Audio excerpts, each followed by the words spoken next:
Jadi seperti yang lu udah bisa lihat dari b-rollnya, gue udah buka kotak ini karena gue dapet paket dari Fantech Official. Karena gue udah review salah satu mouse-nya Fantech yaitu X17 dan X17 Pro. Tapi gue penasaran sebenarnya line up Fantech yang paling tinggi itu sebenarnya ada apa sih? Dan setelah gue nanya seperti itu, mereka ngasih gue dua barang yaitu UX1 Hero dan Hive UX2. Jadi hari ini kita akan unboxing dua mouse top line up-nya dari Fantech. Kayak gimana buat kalian yang belum pernah nonton? Tonton terus videonya supaya tahu jawabannya.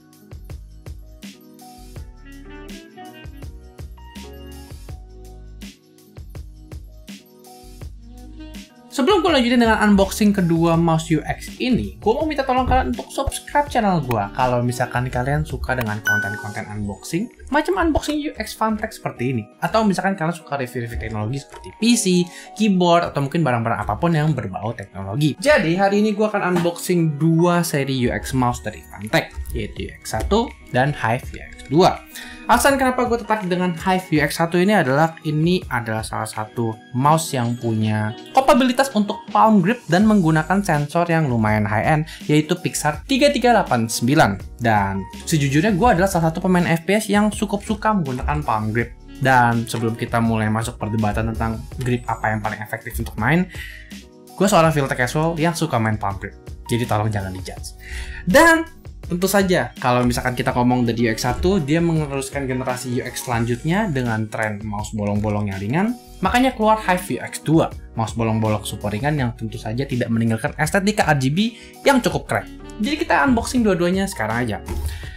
Jadi sebenarnya kalau bisa dibilang UX1 ini cukup sayang karena ketika tren mouse enteng itu lagi menyerang dunia komunitas mouse, UX1 ini masih belum mengemban filosofi akan mouse itu harusnya ringan. Jadi bisa dibilang kalau misalkan kalian mau mouse ergonomik dan sebenarnya cukup enteng, mungkin UX1 ini bukan buat kalian. Karena bentuknya sebenarnya cukup nyaman untuk dipegang di palm gitu kan. Terus yang gue suka nih, kliknya juga udah dipisah sama bodinya.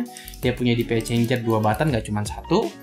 Powernya oke kok. Sama side buttonnya yang beda adalah dia menggunakan 3 side button, yaitu di atas seperti biasa 2, dan ada tombol ketiga yang mungkin lebih ke arah ujung jempol. Jadi kalau misalkan kalian mau snipe button atau mungkin DPI changer gitu kan, kalian bisa atur suka-suka kalian. Nah, yang seru nih sebenarnya mouse yang UX2, karena menurut gue ini adalah gebrakan pertama dari Fantech di mana dia berani menciptakan sesuatu yang berbeda dari beberapa lini-lini Fantech pada umumnya, dan dia langsung masuk ke market dengan mouse gaming, which is gue suka banget karena artinya dia cukup responsif ya untuk menjawab pasar bahwa sebenarnya Fantech juga bisa kok. Udah ada kotak coklat, di luar kotak dikasih casing. Jadi kalau misalkan kalian beli UX2, kalian ternyata juga dikasih pouch. Kalau misalkan kalian bukan tipe PC gamer yang cuma main di rumah, tapi kalian juga mungkin kepengen bawa mouse untuk kalian tanding di warnet gitu atau untuk kompetisi, kalian dikasih hard case yang bisa menjaga keamanan dari mouse kalian kapan aja kalian mau pergi. Jadi perbedaan mouse dua ini cukup kentara. Yang satu palm, bahkan kabelnya masih menggunakan kabel braided. Sama kabel braided ini, ya kabel braided kalian tau lah kalau Fantech gue kurang sukanya apa. Kabel braided tapi ini benda cukup berat. Cuman Pixarnya udah 3389. Cuman memang seperti biasa Fantech selalu memberikan mousefit yang menurut gue agak sedikit kurang tebal. Oh, buat kalian yang belum tahu, sesi unboxing hari ini adalah sesi unboxing Rabu Receh. Dan kalau buat kalian yang penasaran kenapa video ini naik di hari Kamis di sesi unboxing Rabu Receh, alasannya adalah deadline. Dan gue ada video yang harus kekejar dan gue telat. Maafkan saya. Oh, by the way, buat kalian yang mungkin mau beli UX2, kalian mesti tahu bahwa beberapa mouse Fantech biasanya mousefitnya suka dilapisin dengan ekstra plastik. Jadi kalau misalkan kalian beli UX2, nanti kalau bisa lihat di b-rollnya gue akan kopek gitu, tiga-tiganya ditutupin dengan plastik.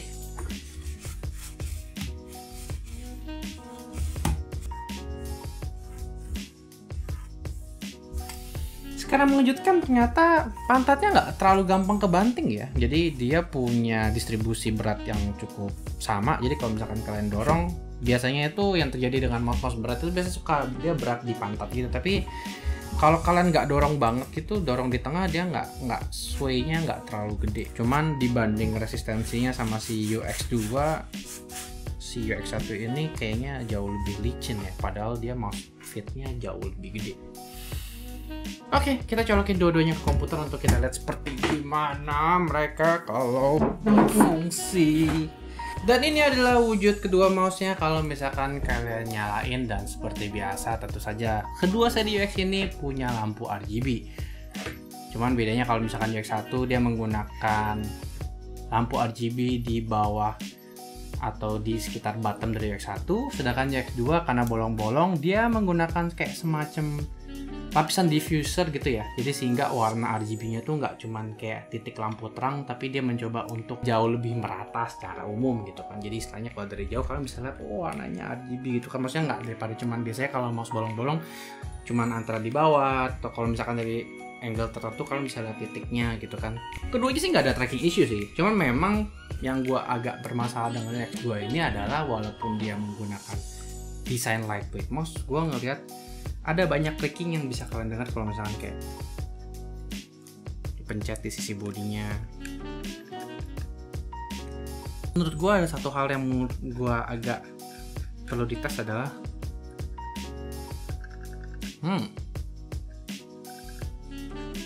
jadi encoder scroll wheel dari X2 ini agak aneh ya. Kalau misalkan gue kocok gitu kadang dia bunyi, tapi kalau gue scroll lagi dia nggak bunyi sama sekali. Jadi kayak setengah encodernya itu pas di bawah dia goyang, tapi setengahnya lagi enggak. Oke, jadi sekarang kita udah di CSGO dan gue mau cobain deathmatch di Dust 2. Map kesukaan gue untuk ngetes mouse, dan tentu saja gue tidak menggunakan bot, gue langsung mencari public match. Jadi gue langsung bakal dipermalukan di depan video gue sendiri. Your match is ready.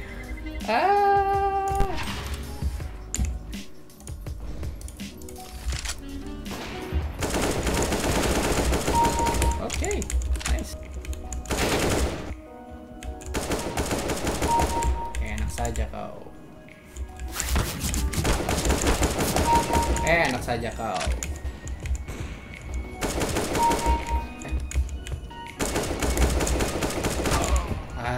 Oke, saatnya saya mengganti menggunakan UX2 kalau gitu. Enak aja kau.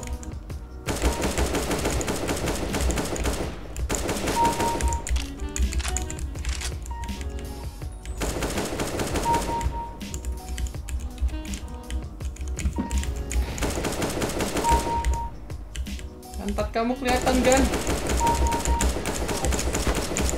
Oh tidak. Hehehe, kill streak brother. Aduh. Jadi setelah gua tes 10 menit dengan deathmatch, gua akuin memang mouse ini gak ada masalah. Justru karena mouse ini berat, kalau misalkan kalian lagi mau picking gitu, ini mouse-nya stabil banget, gak ada gerakan. Memang kelemahan dari lightweight mouse adalah kalau misalkan kalian mau picking, apalagi kalau misalkan tangan kalian kayak gampang goyang gitu, jitternya itu jauh lebih tinggi. Tapi kalau kita ngomongin soal long term, gue lebih suka menggunakan mouse lightweight karena ketika gue lagi melakukan small movement kayak picking gitu, itu berasa jauh lebih ringan. Kayak gue pakai 5 menit pertama di deathmatch menggunakan UX1, terus begitu gue switch ke UX2, gue merasa ya karena gue udah pernah nyobain mouse enteng, ini jauh lebih preferable buat gue sehari-hari gitu. Jadi konklusi gue, kalau misalkan kalian kepengen main dengan kedua seri UX ini, sebenarnya ini doang sih yang menurut gue agak mengkhawatirkan. Dua-duanya sebenarnya punya plus dan minus sih. Cuman gue berharap Fantech bisa merefresh seri UX mereka dengan mousepad yang lebih baru, karena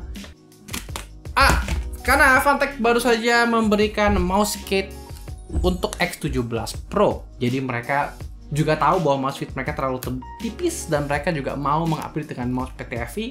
Dan kalau misalkan kalian mau tahu video lanjutan ini, jangan lupa subscribe channelnya jadi kalian gak ketinggalan update gue dengan PTFE mouse-nya. Tapi gue berharap mereka juga bisa ngupdate kedua fit untuk mouse seri UX ini, karena menurut gue walaupun yang ini berat, buat palm user ini pasti adalah mouse yang enak untuk dipakai, bahkan kalau kalian nggak pakai untuk kerja sekalipun. Dan apalagi kalau misalkan UX2 ya, walaupun bodinya clicking dan encodernya sedikit bunyi ketika dikocok, waktu main tuh gue nggak ngerasain ada yang aneh. Scroll wheel stepnya nggak sampai terlalu lembek tapi nggak terlalu keras juga. Sebenarnya kalau scroll wheel yang UX1 malah lebih lembek dibanding UX2 sih menurut gua. Cuman gripnya malah lebih enak karena ada kayak dotted gitu. Jadi istilahnya buat di grip lebih enak. Terus kalian penasaran, kok ini bisa masuk di segmen Rabu Receh? Emang harganya berapa? Karena UX1 sekarang ini dijual dengan harga 400.000. Jadi buat kalian yang nyari palm grip, sensor 3389 dan istilahnya nggak enteng-enteng banget, ini pilihan yang cukup solid ya, apalagi warnanya nggak jelek-jelek banget kalau misalkan ditaruh di meja. Tapi kalau misalkan kalian lagi nyari mouse yang baru, kalian harus perhatiin baik-baik yang UX2 ini. Karena UX2 ini dengan dari normal yang harganya harusnya 500.000, itu lagi turun jadi 400.000. Dan ini diskon yang hanya berlaku dari tanggal 15 sampai 19 Juli aja. Jadi kenapa ini adalah penawaran menarik buat gua, apalagi kalau misalkan kalian mau nyari mouse yang sensornya top, enteng, dan punya kabel yang juga enteng, gua rasa yang kurang dilakukan sama Fantech adalah tinggal mengupgrade fit ini dengan fit PTFE, dan kalian akan mendapatkan mouse yang sangat untuk semuanya, apalagi kalau kalian fokus untuk FPS di bawah 500.000. Nah, kalau misalkan kalian nggak mau ketinggalan untuk unboxing barang Fantech atau mungkin Vera lainnya, jangan lupa untuk komen dan juga jangan lupa untuk subscribe, jadi gue bisa tahu kira-kira barang apa yang kepengen kalian gue mau unboxing di video selanjutnya. Dan kalian juga bisa kasih saran kira-kira video apa yang kepengen kalian bahas, apakah tentang sensor, apakah itu tentang memilih mouse yang tepat, kalian bisa tulis di bawah. Jadi sekian kali ini unboxing Rabu Receh dari gue. Nama gue Jonathan. Stay safe dan sampai jumpa di video selanjutnya.